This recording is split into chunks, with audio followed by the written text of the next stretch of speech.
¿Me avisas cuando empezás? Buenísimo. La parte de análisis de datos, ¿verdad? Cuando hablamos de los análisis de datos, tenemos dos partes. La parte uno sería en el protocolo, donde nosotros en el protocolo tenemos que ir mencionando todos aquellos análisis de datos que tenemos pensado utilizar dentro de nuestro trabajo de investigación, ¿verdad? Dentro de nuestra tesis. ¿Cuál sería la diferencia? Que en el protocolo nosotros no sabemos aún qué vamos a usar.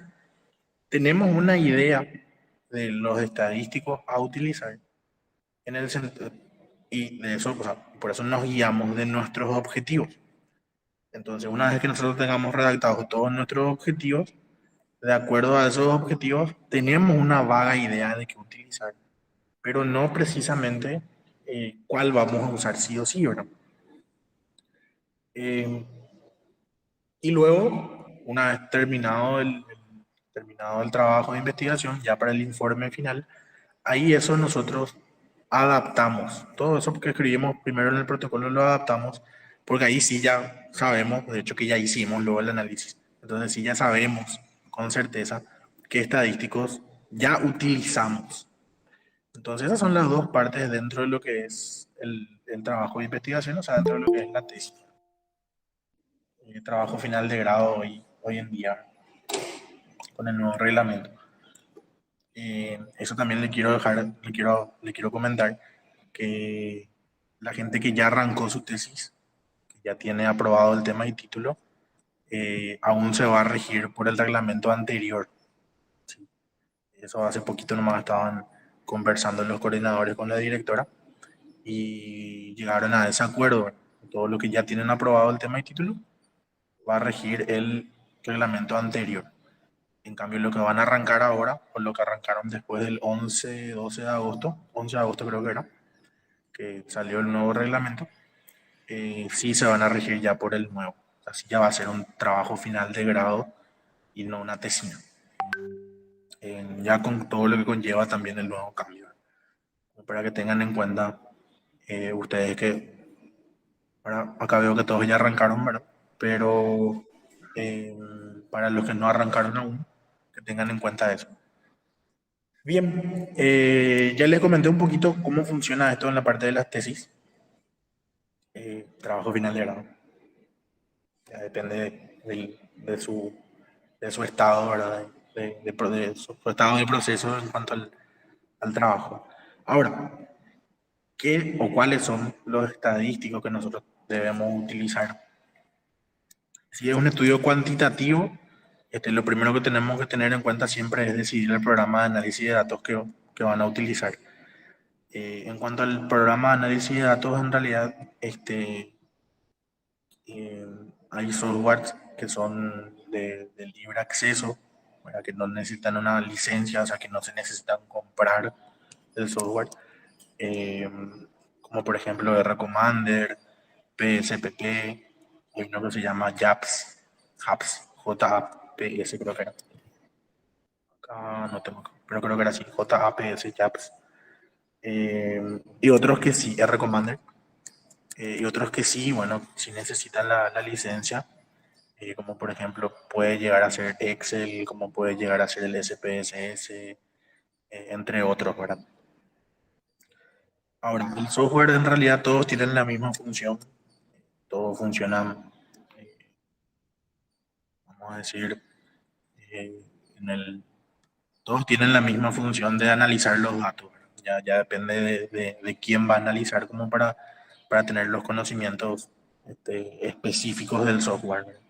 Pero básicamente la función de todos es la misma. Luego hay que depurar y codificar los datos. La mayoría hace un estudio cuantitativo. Eso implica que la mayoría o la mayoría va a recolectar datos mediante instrumentos, en este caso mediante test, ¿verdad? Esos datos se depuran, esos datos se codifican. Eh, Ustedes, por ejemplo, preguntan, qué sé yo, el sexo de los participantes. El sexo de los participantes no podemos hacer nosotros eh, la raíz cuadrada la raíz cuadrada de varón-mujer, pero sí podemos codificar eso, por ejemplo, uno o dos. Entonces lo mismo pasa con los niveles. Los niveles tampoco nosotros podemos poner nivel alto, medio, bajo y encontrar que es el, elevar al cuadrado del nivel bajo y elevar al cuadrado del nivel medio. Entonces por eso es que se codifican todos esos datos obtenidos, ¿verdad? Y la mayoría también que utiliza, por ejemplo, el Google Forms, y generalmente las respuestas que van poniendo en el Google Forms, no sale mi dedo en la cámara, las respuestas que van poniendo en el Google Forms son todas respuestas cualitativas, ¿verdad?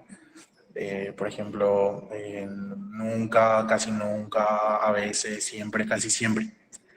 Y nosotros no podemos hacer nada aritmético con eso. Entonces, bien, del nunca le convertimos a cero, lo convertimos a uno, el casi nunca lo convertimos a uno, lo convertimos a dos, y así sucesivamente todos los números para que después podamos hacer nuestro cálculo. Generalmente la persona que va a hacer el análisis de los datos elimina los valores extremos. Se eliminan los valores extremos más que nada como una técnica de que para que puedan, por ejemplo, salir los datos con una distribución normal. O sea, esa es una de las funciones por el cual se eliminan los valores extremos. Y también porque de repente, eh, generalmente esas personas que califican, por ejemplo, todo 5 o todo uno, no sabemos con certeza con qué ánimos se evaluó, ¿verdad? Entonces posiblemente haya marcado nomás todo 5 sin leer y bueno, para darle un poquito más de confianza a nuestra aplicación, eliminamos algunos de esos valores extremos, ¿verdad? Eh, Luego se exploran los datos obtenidos en la recolección, se analizan descriptivamente los datos por variable, ¿sí? Cuántos varones, cuántas mujeres, la media de la edad, eh, el, el desvío de la edad, por ejemplo, las puntuaciones también, puntuación mínima, puntuación máxima, media, desvío, varianza, son algunos de los datos que se pueden obtener descriptivamente, ¿verdad? Se visualizan los datos por variable, una vez que ya se tenga todo, se evalúa la confiabilidad y la validez de los instrumentos de medición. Eso es un procedimiento que, que muchos hoy en día saltean, ¿verdad? Eh, Más que nada hay que ver qué tan válidos y qué tan confiables son las puntuaciones de nuestros instrumentos este, en nuestra elaboración de tesina, ¿verdad? Para ver si es que coincide o no con los datos o con las evidencias de los instrumentos originales, ¿verdad? Analizar e interpretar mediante pruebas estadísticas las hipótesis planteadas. Fíjense cómo nosotros primero lo analizamos descriptivamente y luego si ya los analizamos con los estadísticos inferenciales. En los estadísticos inferenciales, como su nombre dice, lo que buscan o lo que tratan de hacer es inferir esos resultados, los resultados obtenidos de una muestra a la población. Entonces, al hacer la comparación de grupos, por ejemplo, con la TED-Student o con la UMass Whitney o con ANOVA o con Kruskal Wallis, lo que queremos hacer es esos resultados obtenidos en la muestra, inferirla a la población. Eso es lo que se busca. Realizar análisis adicionales, ¿sí? Adicionales se refieren más que nada a los análisis que no están planteados dentro de nuestros objetivos, ¿verdad? Por ejemplo, si queremos realizar un baremo y nuestro baremo no está, o sea, no es un objetivo de nuestra investigación, eso podría ser un análisis adicional, ¿verdad? O en el caso de que hayamos recolectado alguna variable sociodemográfica extra, en el cual nosotros no planteamos ningún objetivo con esa variable, podemos realizar, qué sé yo, asociaciones o comparaciones con esa variable que no estaba en nuestro objetivo. Y por último, preparar los resultados para presentarlos. Y generalmente los software, cuando uno hace el cálculo, arroja con tablas extrañas, tablas con muchos datos que no tienen interpretación útil para nosotros. O generalmente las tablas son muy grandes. Bueno, entonces nosotros deberíamos de hacerlo lo más compacto posible, lo más entendible posible para la presentación de nuestro trabajo. Además de darle el formato APA, que es nuestra normativa acá en la facultad, ¿verdad? Si ustedes quieren publicar en otra revista y la otra revista tiene, por ejemplo, estilo Vancouver o el estilo EEI, creo que se llama un estilo, que se usa mucho en ingeniería. Si, por ejemplo, utilizan otros formatos, otras normativas, lo mismo, ¿verdad? Darle el formato que necesita según, según, según cada revista o según donde vayan a publicar. Bien, estadística. La estadística se define como la ciencia matemática que se refiere a la recopilación, estudio e interpretación de los datos obtenidos en un estudio. Es el método de razonamiento que permite interpretar un conjunto de datos cuyo carácter esencial es la variabilidad. La estadística estudia los métodos científicos para recoger, organizar, resumir y analizar datos, permite obtener conclusiones válidas y tomar decisiones razonables basadas en el análisis. La estadística es, por tanto, la ciencia que recoge, clasifica, analiza la información que se presenta habitualmente mediante datos agregados que permiten que las observaciones puedan cuantificarse, medirse, estimarse y compararse, utilizando medidas de tendencia central, medidas de distribución, métodos gráficos. La estadística aplicada trata sobre cómo y cuándo utilizar los procedimientos matemáticos y cómo interpretar los resultados que se obtienen. Entonces, básicamente, la estadística a nosotros nos sirve, ¿verdad? Para poder, primero que nada, recoger los datos. Eso nosotros lo hacemos, por ejemplo, mediante los tests. Bueno, también se pueden hacer mediante las observaciones, también mediante las entrevistas. Eh, una vez que nosotros recolectamos esos datos, lo que hacemos es clasificamos esos datos que tenemos, ¿verdad? Lo ordenamos, lo codificamos, para que después, obviamente, se pueda procesar mediante los estadísticos descriptivos o los estadísticos inferenciales. Una vez que nosotros lo procesamos, utilizamos ese procedimiento matemático, esos resultados los tenemos que interpretar y darle el significado de acuerdo a nuestro estudio, ¿verdad? Ya basándonos en las teorías, ya basándonos también en otros resultados similares, como para poder hacer esa discusión de los resultados y darle el significado este, más adecuado para nuestro estudio.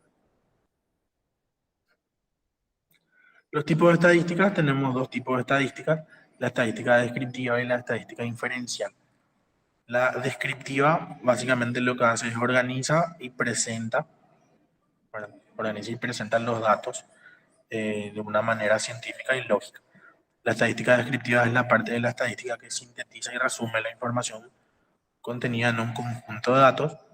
Por tanto, un análisis descriptivo consiste en clasificar, representar y resumir los datos. Más que nada se pueden utilizar, por ejemplo, los gráficos para poder, eh, para poder presentar los datos cualitativos, por ejemplo, el sexo, por ejemplo, el nivel socioeconómico, el nivel académico, eh, las edades también pueden ser, ¿verdad?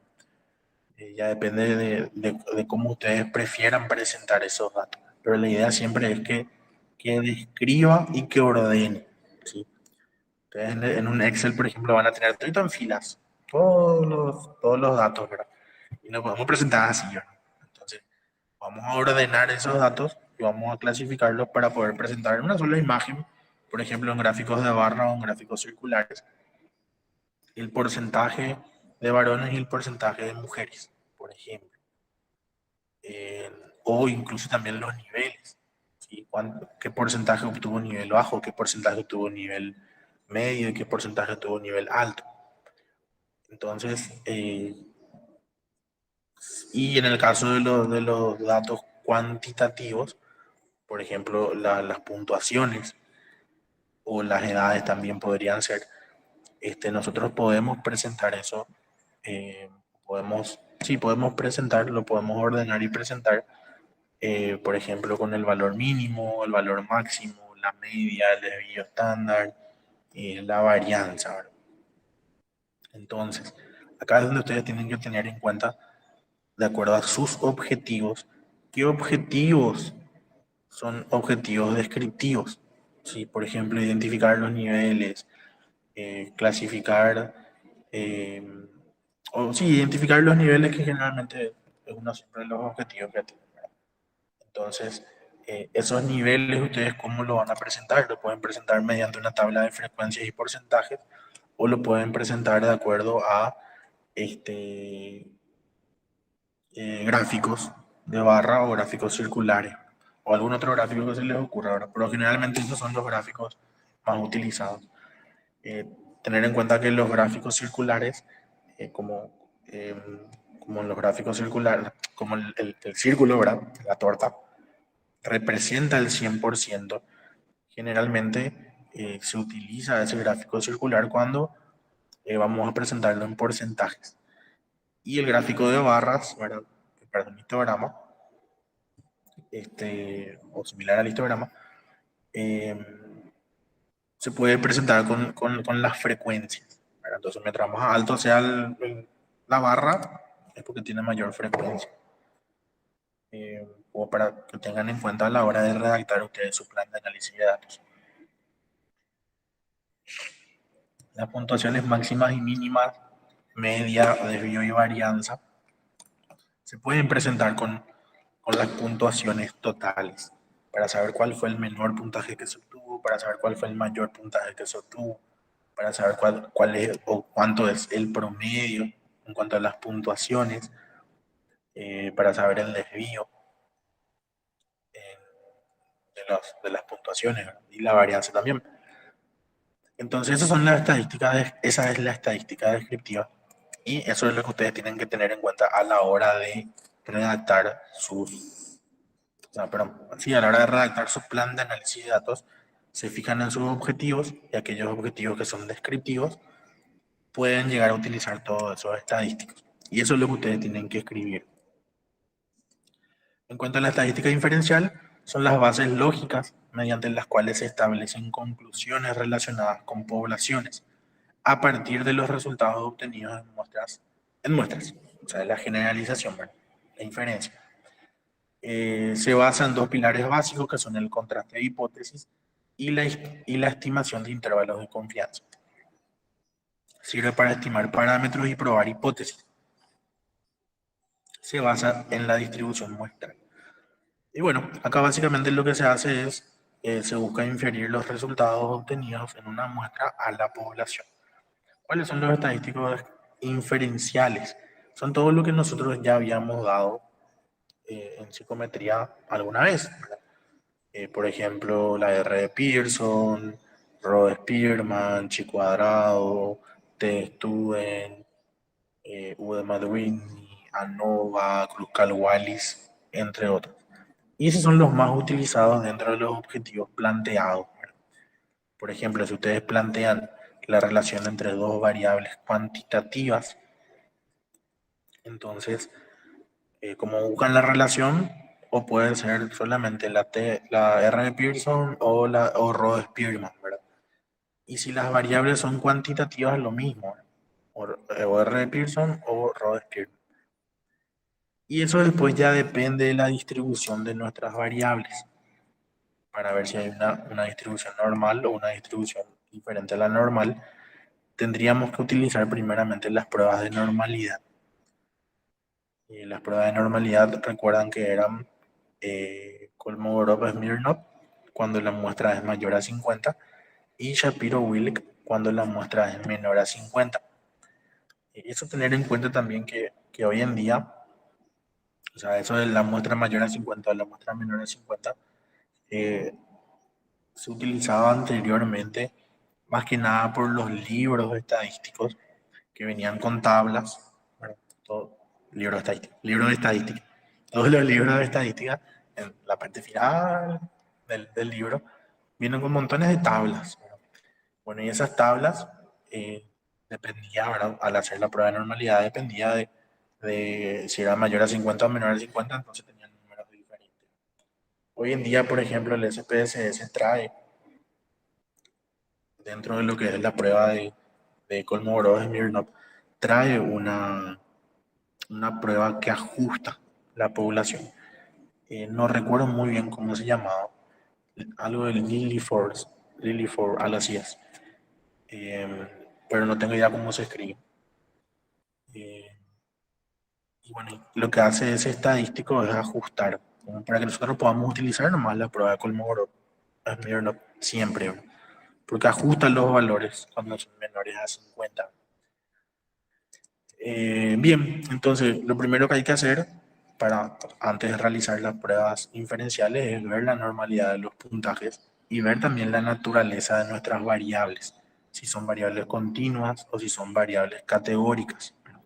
En el caso que sean variables categóricas, por ejemplo, nosotros necesitaríamos asociar las variables. Y para asociar las variables podemos utilizar, por ejemplo, la chi cuadrada. Eh, Después, si queremos hacer la comparación de grupos, lo mismo. Primero tenemos que ver la distribución de las variables. Una vez que veamos la distribución de las variables, si hay normalidad, podemos utilizar, por ejemplo, la t-student o podemos utilizar, por ejemplo, ANOVA. En el caso que no exista una distribución normal, deberíamos utilizar la V-MAT-Whitney o Kruskal-Wallis. Ahora, ¿cuándo utilizamos t-student y cuándo utilizamos Kruskal-Wallis? Eso ya depende de los grupos que nosotros queremos comparar. Por ejemplo, si queremos comparar dos grupos, necesitamos utilizar TestStudent. Y si vamos a comparar más de dos grupos, a tres grupos, cuatro grupos, cinco grupos, seis grupos, ahí utilizaríamos ANOVA. Y todo ese procedimiento que yo estoy mencionando ahora es lo que ustedes tienen que ir redactando en su plan de análisis de datos. Entonces, por ejemplo, sería primeramente se realizará eh, las pruebas de normalidad, dependiendo de la distribución, si es normal o diferente a la normal, utilizaríamos t-student o v-MAT-Whitney, por ejemplo. Entonces ahí es donde ustedes tienen que tener en cuenta también sus objetivos, ¿verdad? Porque si su objetivo es hacer la comparación según sexo, bueno, no van a usar ANOVA, ¿verdad? Van a usar t-student o v-MAT-Whitney. Si van a hacer, por ejemplo, según curso, y dependiendo de cuántos cursos ustedes van a comparar, ¿sí? Porque pueden comparar dos cursos nomás. También lo mismo, ustedes estuven o V-MAT-Whitney ya dependiendo de la distribución. Bien, entonces siempre todo el plan de análisis se basa en sus objetivos. Eso es lo que ustedes quieren encontrar, eso es lo que ustedes van a calcular. Variables. Una variable es una característica observable que se desea estudiar en una muestra de individuos pudiendo tomar diferentes valores. En cuanto a la escala de medidas, tenemos por ejemplo la escala de medidas nominal, ordinal, de intervalo y de razón, ¿verdad? La nominal básicamente lo que hace es clasificar, ¿sí? Le da nóminas a nuestras variables. Esas nóminas son categorías que pueden ser exhaustivas y excluyentes. Luego tenemos la variable ordinal, que lo que busca es justamente darle un orden a nuestras variables. Entonces, ¿qué es lo que hace? Ordena, por ejemplo, por jerarquía, pero no permite cuantificar la distancia entre una categoría a otra. Ordinal, por ejemplo, sería que si vamos a ordenar nuestros cursos, primer curso, segundo curso, tercer curso, cuarto curso, quinto curso, o si vamos a ordenar por puestos, primero, segundo, tercero. ¿Sí? Los de intervalo, atributo de orden y distancia. Los valores, eh, los valores variables de la variable. Los valores de la variable pueden ir por debajo o por encima del valor cero. Y los de razón es un atributo de orden, distancia y origen. Y el valor cero significa ausencia de valores. Entonces, los de intervalo, como ven, puede haber un valor negativo. Por ejemplo, en la temperatura hay menos 5 grados, hay menos 6 grados, no en Paraguay, pero sí en el mundo. Entonces, existe eso, o sea, existen valores negativos. En cuanto a los valores, en cuanto a la variable, en cuanto a la escala de razón, ahí sí no hay valores negativos y el cero indica ausencia. ¿Sí? El cero es el inicio, inicia cuando la variable está ausente. Bien, entonces tenemos, por ejemplo, la estadística descriptiva y tenemos las variables cualitativas. Dentro de las variables cualitativas, estas, por ejemplo, esta, por ejemplo, una tabla de frecuencias donde tenemos el estado civil. El estado civil es una variable cualitativa, ¿sí? Soltero, casado, divorciado, otros. Son todas variables cualitativas. Podemos hacer mediante la frecuencia, ¿sí? Esto implica que hay 31 solteros, hay 2 casados, un divorciado y uno con estado civil, con otro estado civil, ¿verdad? También podemos utilizar de acuerdo a los porcentajes, ¿verdad? 89%, 6%, 3% y 3%. Esto es frecuencia relativa, esto es frecuencia porcentual y esto es frecuencia acumulada.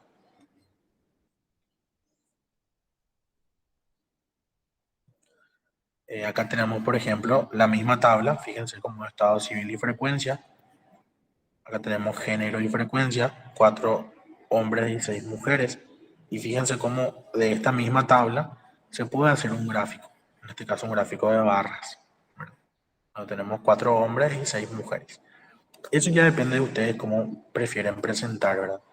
Eh, Siempre cuando se habla de la presentación de los estadísticos, o sea, de los resultados, siempre conviene presentar de la manera más sencilla posible para la persona que va a leer.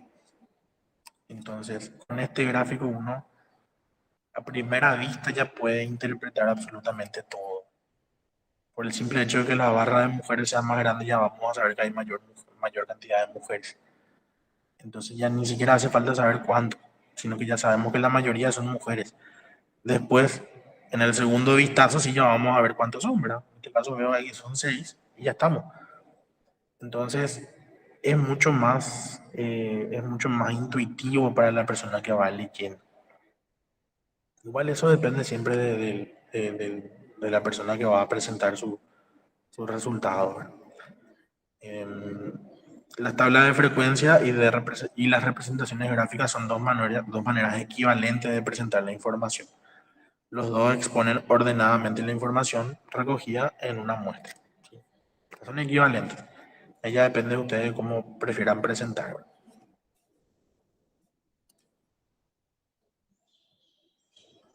Y tenemos la tabla de frecuencia, ¿verdad? Que exponen la información recogida en la muestra de forma que no se pierda nada de información o si se llega a perder que sea poca información la perdida.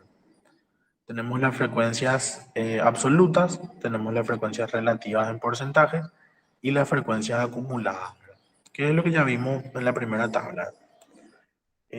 Ahí, por ejemplo, nosotros también a la hora de presentar los gráficos, eh, a veces podríamos nosotros decidir solamente presentar lo que es la frecuencia y lo que es o lo que son los porcentajes, la frecuencia relativa en este caso. Después mucho en realidad, en el caso, a no ser que sea muy llamativo, en el caso de que hayan, por ejemplo, valores perdidos. Si los valores perdidos en el software, estas son tablas del SPSS, los valores perdidos se refieren, por ejemplo, a datos donde la persona no fue contestando. ¿Sí? Entonces nosotros no sabemos ese dato. En esos casos sí es importante de repente agregar lo que son las variables, las frecuencias acumuladas, ¿verdad? Pero caso contrario, caso que no se haya perdido ningún dato, o sea que todos hayan completado contestado correctamente todas las preguntas. De repente no es necesario y podemos poner solamente la frecuencia y el porcentaje. Datos desordenados y ordenados en tablas. Acá tenemos, por ejemplo, nosotros los datos desordenados y cómo lo podemos ir presentando. Ven como de frecuencia y el porcentaje. Nada más que eso.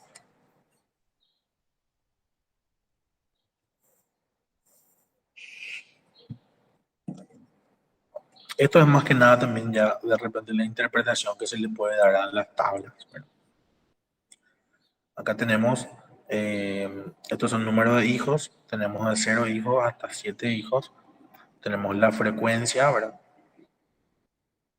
419, supongo que son mujeres o padres, ¿verdad? No tienen ningún hijo, 255 tienen un hijo, 375 tienen dos hijos, y así sucesivamente todo, ¿verdad? Y la pregunta dice, por ejemplo, ¿cuántos individuos tienen menos de dos hijos? ¿Sí? Cuando hablamos de menos de dos hijos, hablamos de 0 hijos o de un hijo, ¿verdad? Entonces ahí es donde nosotros tenemos que, por ejemplo, sumar la frecuencia de 0 hijos y la frecuencia de un hijo. Lo sumamos y bueno, tenemos nosotros ahí la cantidad de cuántos individuos tienen menos de dos hijos. Por eso menciona acá frecuencia de individuos sin hijos más frecuencia de individuos con un hijo. 419 más 255 son 674 individuos. Por ejemplo, una pregunta. ¿Qué porcentaje de individuos tiene 6 hijos o menos? Cuando hablamos de 6 hijos o menos, ¿sí? Incluye el 6. Sería de 0 hijos hasta 6 hijos. Entonces, sería todo esto que está acá. Y eso representa desde acá para arriba. Pero en realidad lo que nos pregunta es qué porcentaje tiene. Entonces nosotros tenemos dos opciones. Opción uno, ir sumando todo esto y nos va a dar 97. O caso contrario, ya directamente vemos acá, ¿verdad? Porque este puede ser el porcentaje acumulado. ¿Ven? Es 27,8, 27,8. 27,8 más 6,9 sería 44,7. Más 24,9 sería 69,5. Más 14,2 sería 83, más 8,4 sería 92, más 3,6 sería 95, más 1,6 sería 97. ¿Sí? Es prácticamente lo mismo. Y el otro dice que cantidad de hijos es tal que al menos el 50% de la población tiene una cantidad inferior o igual. Entonces te habla del 50%.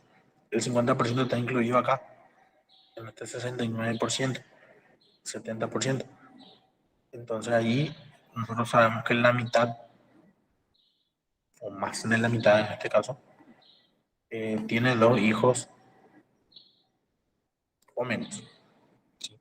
Dos hijos o menos. Y son formas, ¿verdad?, de hacer las interpretaciones de estas tablas. Son preguntas como para poder interpretar mejor nuestra tabla. Tenemos gráficos para variables cualitativas, por ejemplo el diagrama de barras. Las alturas son proporcionales a las frecuencias. Se pueden aplicar también a variables discretas. Tenemos los diagramas de sectores, ¿verdad?, que son por ejemplo las tortas. No podemos usarlo con variables ordinales. El área de cada sector es proporcional a su frecuencia, absoluta o relativa.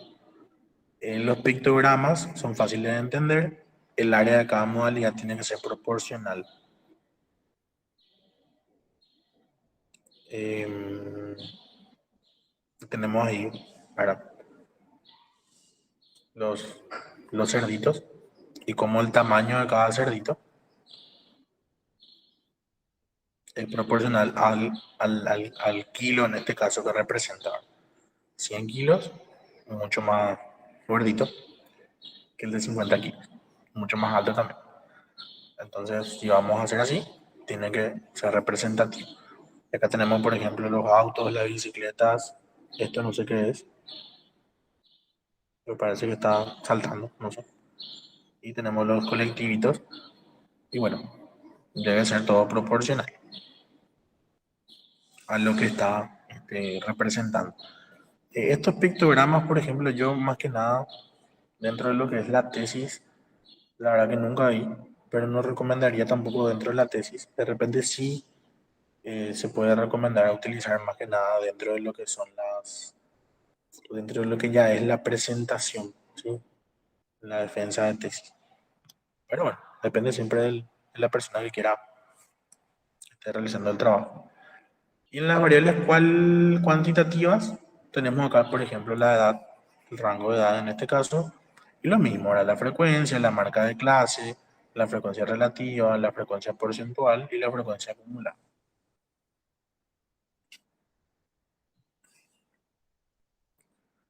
Y tenemos la medida de tendencia central, que es la media, la mediana, la muda. La media se obtiene sumando todos los valores de la variable divididos por el número total de datos. La mediana es la observación que ocupa la posición central después de haber ordenado los datos. Si el número de casos es impar, será el dato que ocupa la posición n más 1 dividido 2. En el caso de que el número de observaciones sea par, se obtiene calculando n dividido 2. Eh, Esto en realidad sí se va a hacer manualmente, ¿verdad? Nosotros no vamos a hacer manualmente esto. Está en los software justamente para que hoy en día nos puedan calcular tanto la media, la mediana y la moda. La media sería el promedio, la mediana sería el valor central, el valor del medio. Para eso primero se ordenan todos los datos. Y el valor que está en el medio es la mediana. Y la moda es el número que más veces se repite, ¿verdad?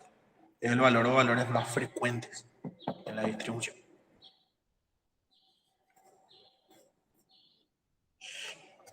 Después tenemos las medidas de dispersión, donde tenemos la desviación típica, la varianza, el rango intercuartílico, y tenemos también el coeficiente de variación, ¿verdad?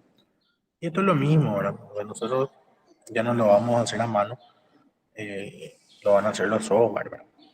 Incluso esto con Excel es muy sencillo también calcular. Eh, Esas serían las medidas de dispersión. Todo esto son para datos, como ya mencionamos, para datos cuantitativos. Claro, no vamos a hacer la desviación típica del género ni la desviación típica del nivel socioeconómico, ¿sí? Porque no existe, ¿verdad?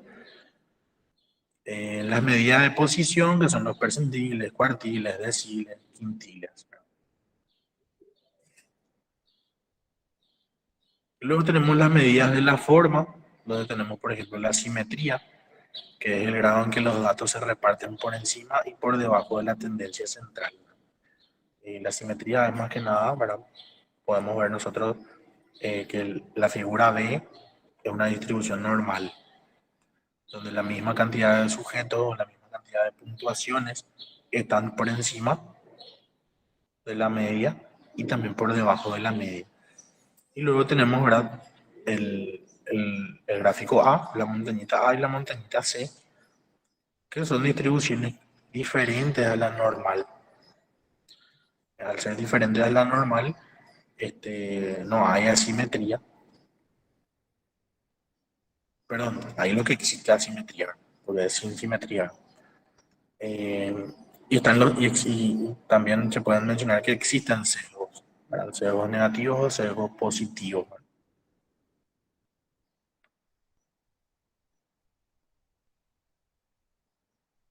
Por eso menciona acá, fíjense, asimetría es el A y el C, y la simetría es el B.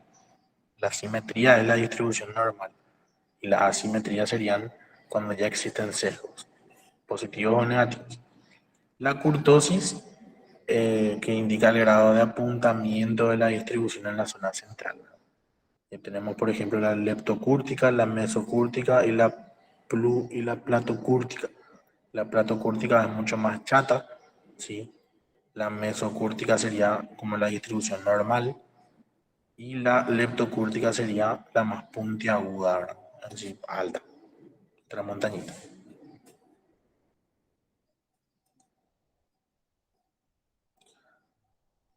Tenemos los principales diagramas según el tipo de variable, por ejemplo, para una variable cualitativa. barras, sectores, pictogramas. Para una variable discreta podemos utilizar las barras o podemos utilizar, o sea, un diagrama diferencial o un diagrama integral en barras o en escaleras. Y para una variable continua podemos usar algo diferencial como un histograma o un polígono de frecuencia o algo integral como un diagrama acumulados. Acá tenemos, por ejemplo, los diagramas de barra para variables discretas, donde se deja un espacio entre barras para indicar los valores que no son posibles. Y los histogramas para variables continuas, en el que hay el área que hay bajo el histograma entre dos puntos cualesquiera, indica la cantidad o el porcentaje de frecuencia de individuos en el intervalo. Tenemos ahí nuestro histograma. Tenemos los diagramas integrales, que son estos. Cada uno de los anteriores diagramas tiene su correspondiente diagrama integral. Se realizan a partir de las frecuencias acumuladas. Indican para cada valor de la variable la cantidad, o sea, la frecuencia, de individuos que poseen un valor inferior o igual al mismo. Se pasan de los, se pasan de los diferenciales a los integrales por integración y a la inversa por derivación.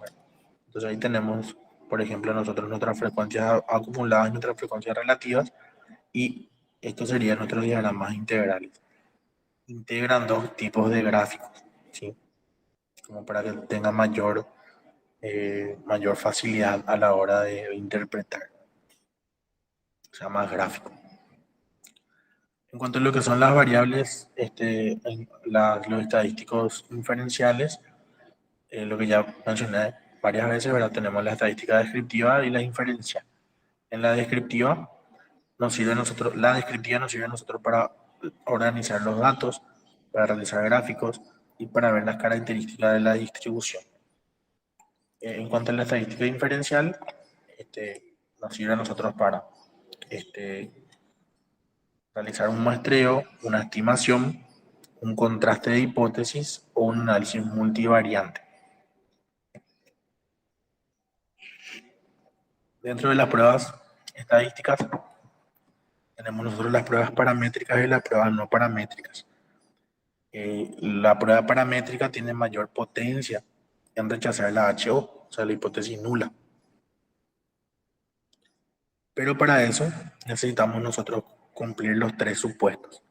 El supuesto de normalidad, el supuesto de homoscedasticidad y que nuestra variable sea numérica, o sea, que nuestra variable numérica tenga una escala de intervalo o de razón. Si se cumplen esos tres supuestos, ahí recién nosotros podemos utilizar la prueba paramétrica. Y en el caso que no se cumplan los tres supuestos, pasaríamos a utilizar una prueba no paramétrica. Entonces tiene que haber una distribución normal, tiene que haber homoscedasticidad. La homoscedasticidad es igualdad de varianzas o semejanza en las varianzas. Y tiene que haber también, nuestras variables deben ser sí o sí variables con una escala de intervalo de razón. El error aleatorio y el error sistemático o sesgo. El error aleatorio nace del hecho de que se trabaja con muestras de individuos y no con toda la población. Procede, pues, de la variabilidad inherente al muestreo. Así, el error aleatorio depende del tamaño de la muestra. Cuando este aumente, el error va a disminuir. Este tipo de error está muy relacionado con el concepto de precisión o fiabilidad. La estadística permite cuantificar el error aleatorio. Entonces, mientras más chica sea nuestra población, puede llegar a existir algún error aleatorio. Entonces, mientras más grande sea la población, la muestra, perdón, mientras más grande sea la muestra, nosotros más nos vamos a ir acercando a la población. Quiere decir que nuestros resultados van a tener menos errores. Eh, y eso, el error aleatorio es cuando nosotros no podemos identificar ¿verdad? El tipo de error y una persona puede puntuar más de lo debido o puede puntuar menos de lo debido y nosotros nunca nos vamos a enterar, ¿verdad? En cambio, un error sistemático, por ejemplo, hace que el error siempre, sistemáticamente, ocurra siempre el mismo error. Uno de los ejemplos que siempre doy es, por ejemplo, cuando la balanza, eh, las antiguas balanzas, que eran, eh, que tenían que no eran digitales, ¿verdad? Tenían su perilla, ¿verdad?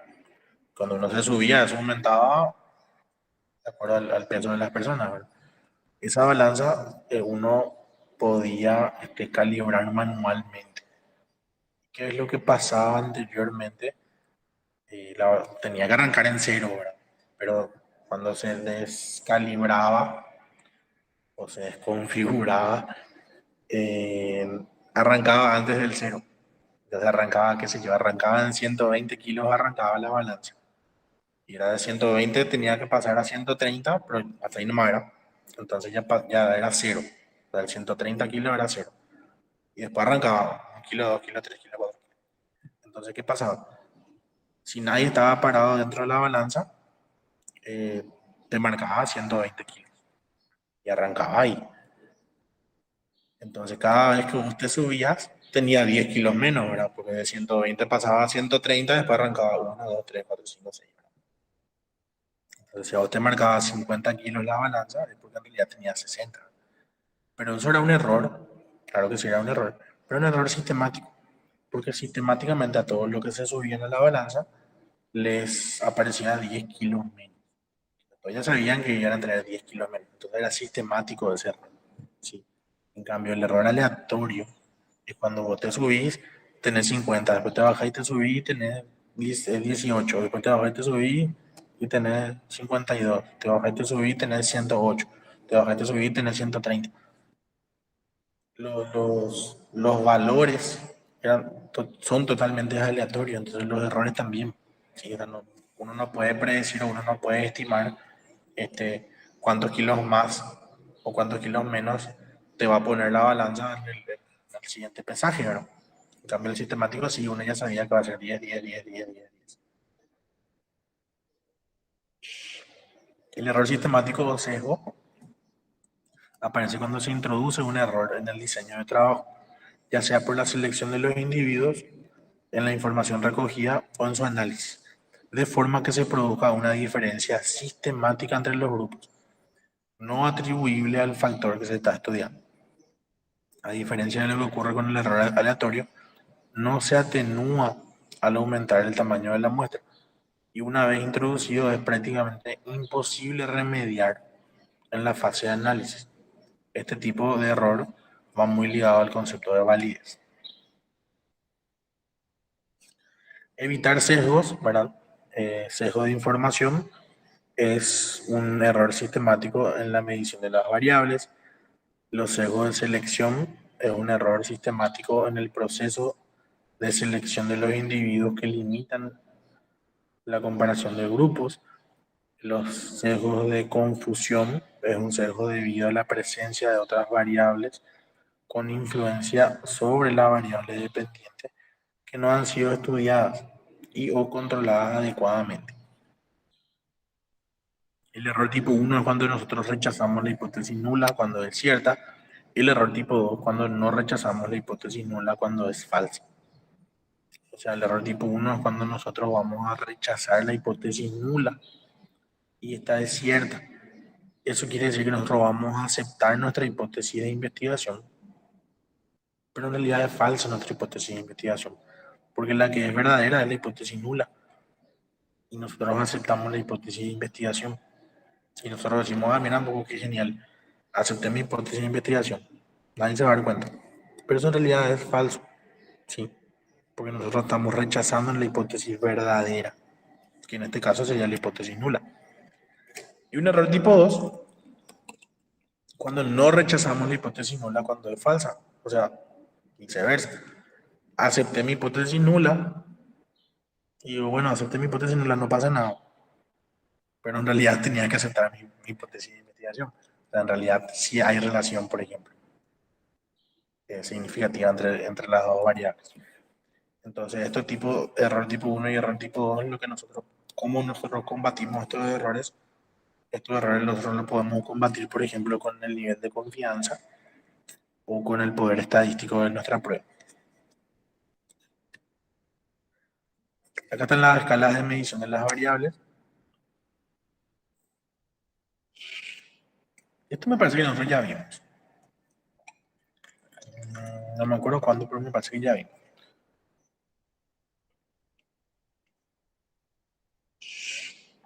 Bien, acá tenemos nuestras variables categóricas y tenemos nuestras variables numéricas. Las categóricas son variables cualitativas y las numéricas, ¿verdad? Son variables cuantitativas.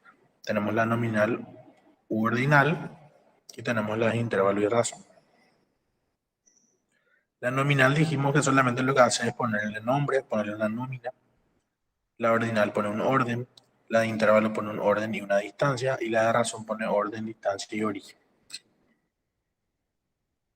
Algunos ejemplos, tenemos en la nominal el género y el estado civil, en la ordinal tenemos la institución, primaria, secundaria, superior, o la intensidad leve, moderado, severo. Dentro del intervalo tenemos, por ejemplo, la temperatura y tenemos las horas del día.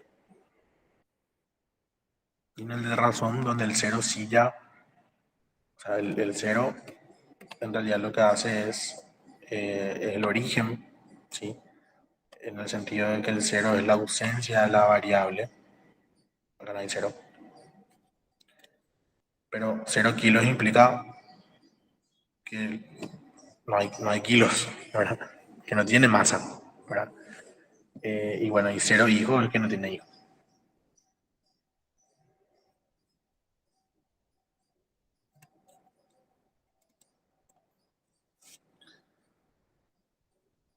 Acá tenemos un montón de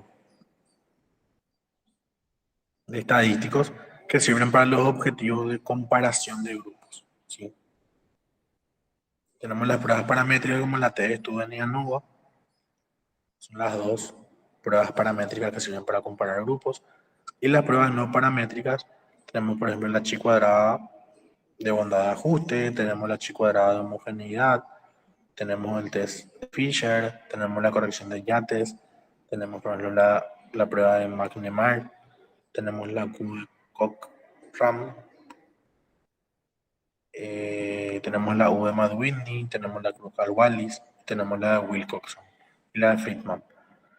Y eso depende mucho, ¿verdad?, de nuestro tipo de variable y de cuántos grupos vamos a tener. Si tenemos un grupo, dos grupos, más de dos grupos, si tenemos dos medidas o tenemos más de dos medidas. En cuanto a la T de Student, tenemos la T de Student para una muestra, tenemos la T de Student para muestras independientes y tenemos la T de Student para muestras relacionadas. Entonces, fíjense la cantidad de estadísticos que tenemos nosotros a utilizar. Generalmente las que más usamos son la T de Student para muestras independientes y la de ANOVA, ¿sí? Porque generalmente nuestras variables son numéricas por los test. Generalmente son numéricas por los test. Bueno, y en el caso que sea paramétrica, si son dos grupos de student, si son tres grupos ANOVA, tres grupos o más ANOVA. Ahora, en el caso que tengamos un solo grupo o tengamos medidas repetidas, ahí sí vamos a utilizar otro tipo de test de student, ¿verdad? Que puede ser test de student para una muestra o que puede ser test de student para muestras relacionadas. Y en las no paramétricas lo que generalmente utilizamos es la UV Madwinny o Kruskal-Wallis. Eh, yes. Tenemos el contraste de hipótesis, donde se establecieron las siguientes hipótesis, una hipótesis nula y una hipótesis de investigación. La hipótesis de investigación siempre va a ser lo que nosotros queremos encontrar, lo que nosotros queremos o lo que nosotros estamos buscando. ¿Y qué es lo que buscamos generalmente? Buscamos relación o de repente buscamos una diferencia. Entonces siempre nuestra hipótesis de investigación va a ser eso. Existe relación, existe diferencia. Porque si nosotros creemos que no existe lo relacionado, que no existe lo diferencia, estamos perdiendo el tiempo. ¿Para qué vamos a buscar si ya sabemos que no existe? Entonces nosotros siempre arrancamos una investigación queriendo encontrar una relación o una diferencia. Entonces, primeramente, nosotros vamos a establecer nuestras hipótesis, no la I de investigación. Una vez que después establecemos el nivel de confianza, generalmente en psicología se trabaja con el punto 0,5. Igual de todas maneras podemos trabajar nosotros con punto 0,1. Eso ya depende del investigador, pero el punto 0,5 implicaría un 5% de margen. O sea, le estamos dando un 95% de seguridad a nuestro trabajo y estamos trabajando con un 5% de probabilidad de error, o sea, de margen de error. Y si trabajamos con el 0,1%, perdón, no el 0,1%, si trabajamos con el 0,1, 0,01, 0,01 o punto 0,1, estamos trabajando con 99% de nivel de confianza y con 1% de margen de error. Ya depende de nosotros ir eligiendo. El estadístico de prueba utilizado, que pueden ser cualquiera de estos, se formulan la regla de decisión. Si el p-valor es menor, si el p-valor es menor al nivel de significancia, se rechaza la hipótesis nula y se concluye que la hipótesis de investigación es verdadera. Eso va a ser siempre, ¿sí? Entonces, si el p-valor es menor a nuestro nivel de confianza, 0,05 o 0,01, se acepta la hipótesis de investigación y se rechaza la hipótesis nula.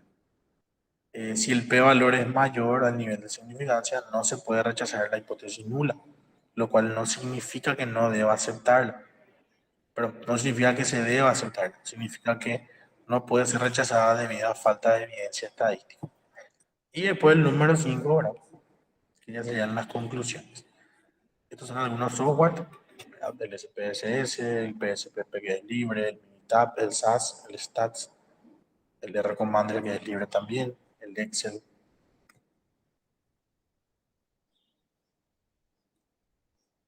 Bien, ¿hay todavía tiempo?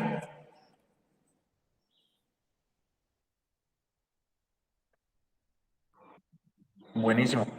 Estas son las tablas, para según normas APA, de cómo hay que presentar. Les muestro así rápidamente. Igual acá están todas las indicaciones de cómo deben ser. Se escribe el número de tabla arriba, luego se escribe un título para la tabla, ¿sí? Fíjense cómo las líneas son solamente líneas horizontales. ¿Horizontales? Sí, horizontales. Solamente líneas horizontales, ninguna línea vertical. Eh, Luego van todos los números que tenemos que ir poniendo ahora. Que ya depende de qué es nuestra tabla. Y abajo podemos agregar las notas, ¿verdad? En el caso de que alguno de estos números necesiten alguna aclaración, van al pie de la tabla, va una nota. Acá tenemos una figura, donde va la figura y el número de figura y el título. Luego va toda la figura. También debajo de cada figura puede haber una nota de aclaración. Y ya depende también de qué información estamos presentando y si es necesario. Dentro de lo que es el análisis cualitativo, ¿no? Se seleccionan y ordenan la información. Para iniciar el análisis es preciso ordenar y seleccionar las informaciones obtenidas, que suelen ser muy abundantes. Claro, porque se realizan entrevistas, discusiones de grupo, se realizan observaciones basándose en criterios de relevancia teórica del material para la investigación. Entonces, la información dentro de lo que es los estudios cualitativos siempre van a ser abundantes, por el método de recolección de datos que nosotros vamos a utilizar, ¿verdad? Entonces tenemos la segmentación, que es la separación del conjunto de los datos, textos, observaciones, en unidades. Se observa de una etapa básicamente descriptiva y clasificatoria. Establecer las categorías y codificar. Las categorías se refieren a situaciones, contextos, acontecimientos, comportamientos, opiniones, perspectivas sobre un problema. Cada categoría incluye un significado o un tipo de significados y ello permite agrupar y clasificar conceptualmente unidades que hacen referencia a un mismo tema o concepto. Algunos de los criterios más reconocidos son que las categorías sean exhaustivas, que toda la información relevante se pueda incluir en alguna categoría, y que las categorías sean mutuamente excluyentes, que cada unidad de información se incluya en una sola categoría, aunque un mismo fragmento pueda referirse a diferentes ámbitos temáticos. Entonces, básicamente lo que se hace es, se va segmentando esa información, ¿sí? Y se va haciendo categorías de acuerdo a lo que nosotros vamos, de acuerdo a la información que fuimos recolectando, ¿verdad? Y quedaría más o menos así, ¿verdad? Esto es más que nada un esquema de cómo se suelen presentar estos datos cualitativos, ¿verdad? También existen software que no estoy recordando cómo se llama, no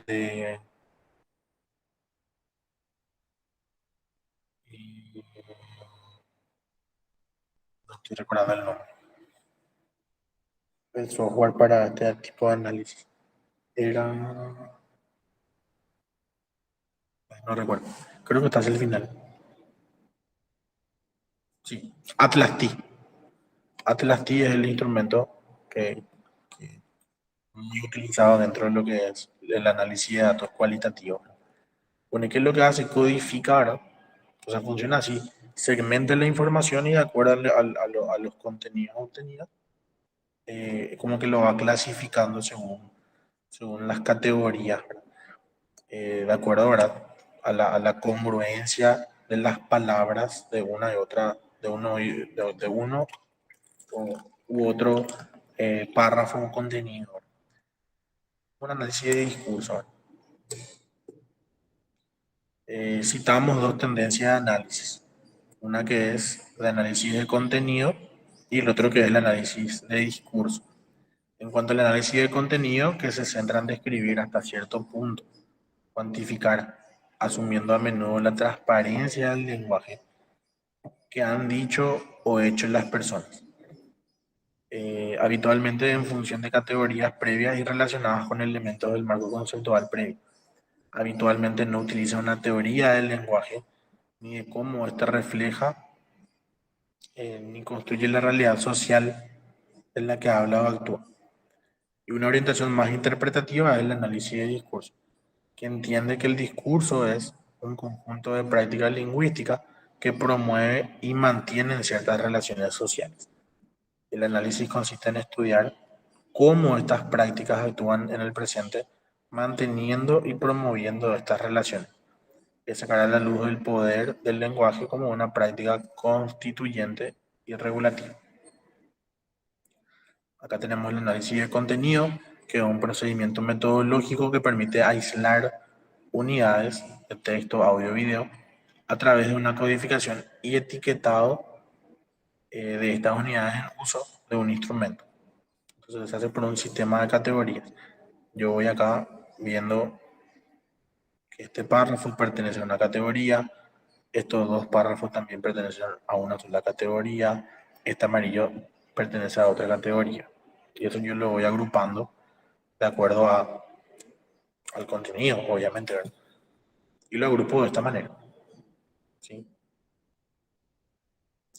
Los softwares, Atlas T, QSR, QDA, AQUAD, Max QDA.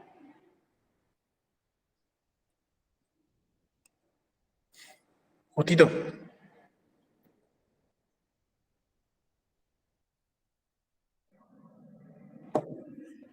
¿preguntas?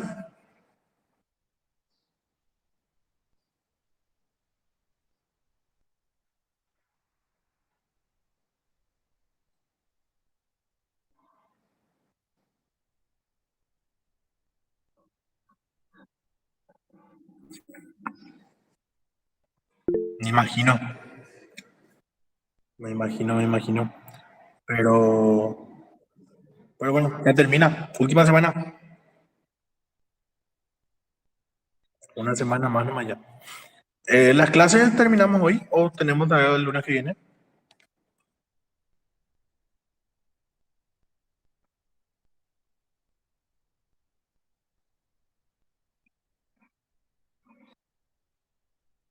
Mm.